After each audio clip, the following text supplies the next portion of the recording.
Hello, folks. High above the garage in Aiken, South Carolina, coming from the man cave. This is Jim Voss with Just My Opinion. I told you it was going to happen. They're starting to talk about Social Security becoming insolvent. When Social Security first appeared on the market, it was a standalone account voted by Congress to make it a standalone account. In other words, every penny that went in there must be refined, sent out to the people in the form of assistance to your living.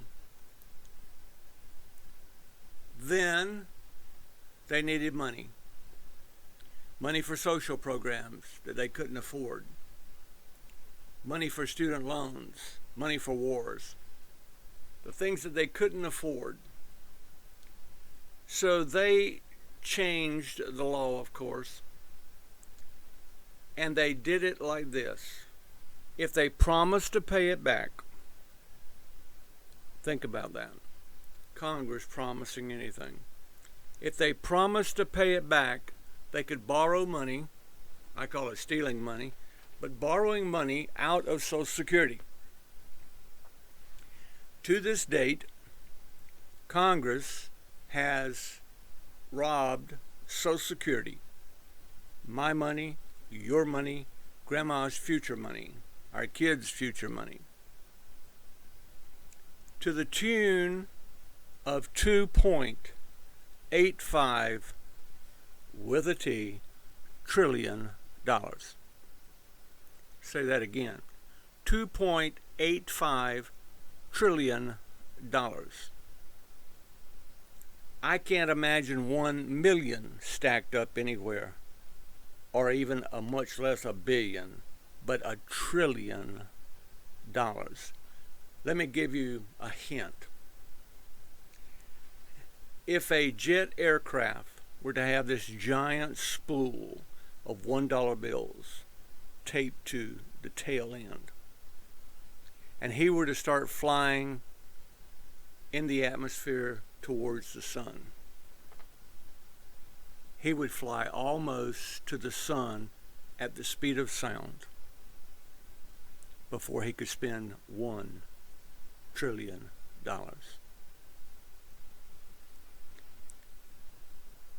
Now, to do $2.85 trillion, he would have to put that aircraft in the air for a total of 14 years, non-stop, without refueling, at the speed of sound. 14 years aloft. That would take him to the sun and back. 18 years.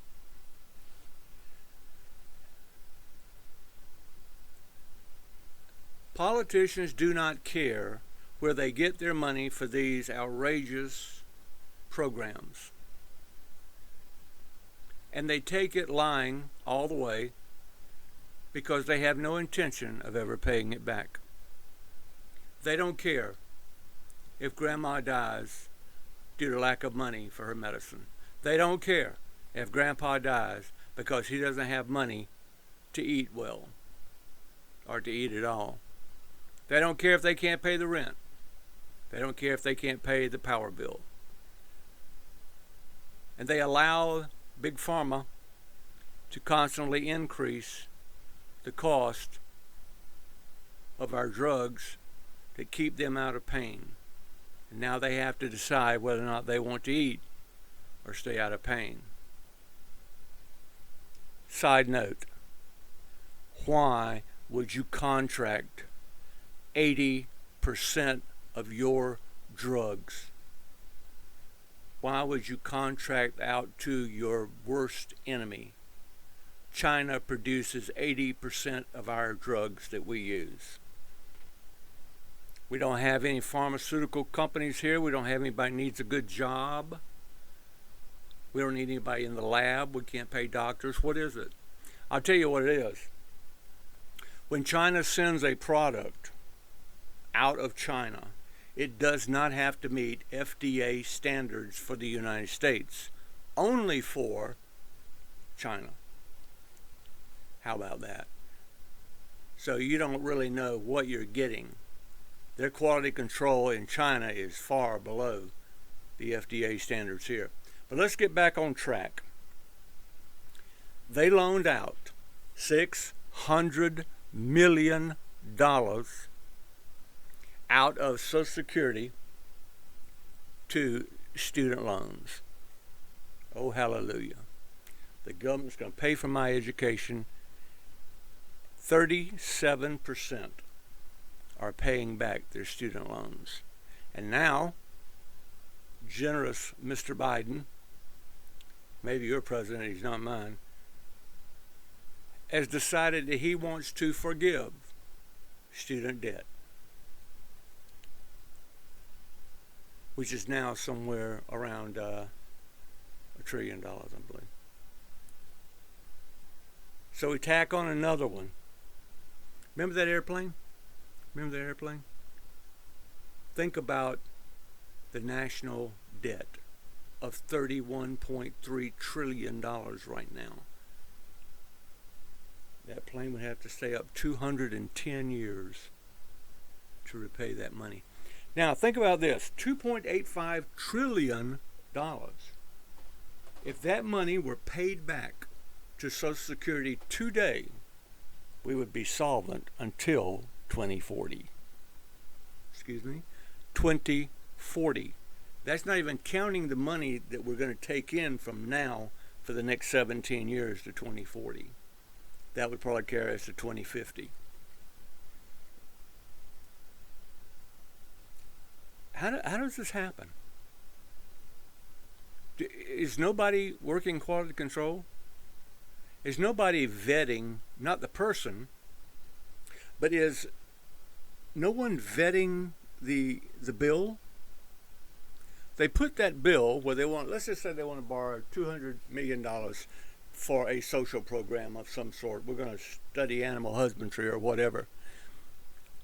Who, I know they have oversight committees and they put it in committee and they table it and they put it on committee and they keep on discussing it. And then they say, well, we can always raise Social Security taxes, which they're talking about doing, so that we can stay solvent. Give us the money back, we'll be solvent for the next 17 years and beyond. Do they actually sit this bill before them in committee and discuss the severity? When you do an action like that, or when you commit an action like that to pass this, I don't think that our duly elected representatives think about the future. They're wanting to be greedy and grab money from somewhere so they can pay off the debt or they can fund their silly programs today. And they always say, oh, we're going to repay it in 10 years. We'll recoup it in 10 years. Let me explain something to you. If you go out and borrow $10,000 from your bank and you give out $1 to everybody in the community, you're not going to get the money back. That's the definition of a social program. You want to increase WIC. You want to make better project housing. You will not get that money back. You do not make money on a social program. But they sell that to us, the ignorant voter. And we don't vet the person anymore. I remember there was a time, if he was a Democrat or if he was a Republican, staunch, you voted for him because that's the way your household voted. I remember my aunt said, I'd rather drop dead than vote for a Republican. She was a diehard Democrat. And we see almost that blind loyalty today. These people get into office, they go in with $40,000 in the bank, and then by the time 10 years is up, they got $40 million. Insider trading goes on every day. We know about it. We've caught them at it. Nothing's done. No one is sanctioned. No one is recalled. No one's booted out. No one's voted off the island. When are we going to get serious about who represents us in Congress and the Senate? When? Instead of just electing the perfect. Now, this is the perfect candidate. White, middle-aged, supposedly a Christian, goes to the best church, has a wife, a boy, and a girl. Lives in a great neighborhood in a nice house. That's your perfect candidate. Except that a year after he's in office, turns out to be a pedophile, or he turns out to be an embezzler from a company or a corporation. We don't vet people. If he's in the House of Representatives and he wants to run for the Senate, why don't we see how he voted in the House? It's easy to pull up as public knowledge. We're worried about our Second Amendment rights, but this guy's in the House and he's voting totally against the Second Amendment, and he goes out here to us, of course, us, the ignorant voter, and tells us that he's for the Second Amendment, for the protection of our weapons. And he's lying. And half of us know he's lying, but they always say, oh, he's a good man. Really? Let me tell you something. I'd rather have a bad man if he'd get the job done. He doesn't have to be teaching Sunday school. He doesn't have to have the perfect wife, stay at home, whatever, does her charities, the perfect children of one boy and one girl. You know, I tell you what I'd like to have. Oh, God, don't let him be an attorney. It's amazing that you've got to be an attorney now to be. That's because they make the bills so difficult. You're supposed to read them all. You'd be 110 years old before you finish reading this new $2.7 trillion budget. It's hopeless. The mess that we're in, it's like a marriage. It's 50-50. 50% of the hooligans that get into office abuse that privilege. The other 50% of the problem is us.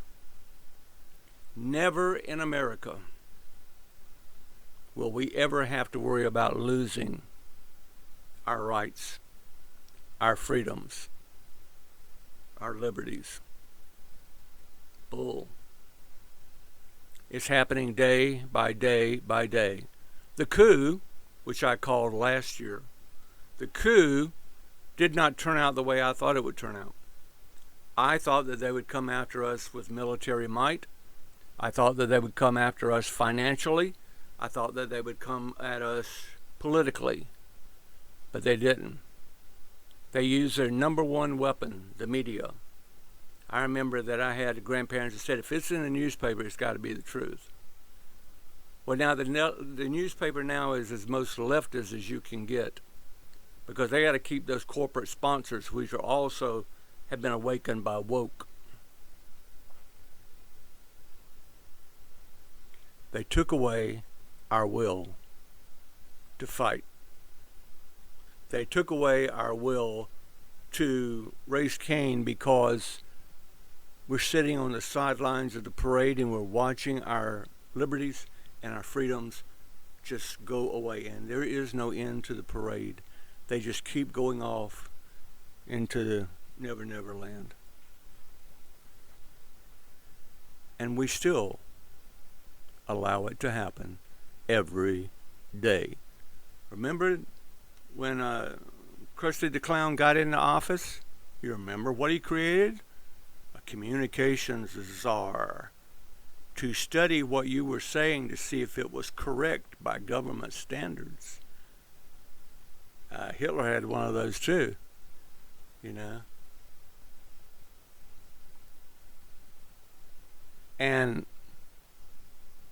critical race theory, Hitler had the same thing, 1934, 1935. If you're smart enough to study, and it was exactly like CRT is today, because it wanted the children to pick out the inferior kids in the class and turn them over to the Gestapo. Same thing. In Mein Kampf, I got to read it, it's way up there. Hitler said, "Who could retain his loyalty to a dynasty when in the past and present has betrayed the needs of the German people again and again, shamelessly for private advantage?" Today's motto is, who could keep loyalty to a worn-out government which forever has betrayed the needs of the American people again and again at your gain or loss? If you look at the Third Reich, the rise of Hitler in 1932, 33, 34, 35, right on up to the War when he became Prime Minister and then Supreme Commander and Allied God and all the other things he claimed he was. If you look at it, the schooling, the marketplace, the bank, the gun control, the powers that be, there's a great similarity. But those people that want to be part of a forward-looking society can't see the elephant in the room. You smell the peanuts on his breath, but can't see the elephant in the room. We're going to leave it at that. Write your congressman, write your senator, and say, hey, pay the money back before you raise my Social Security again.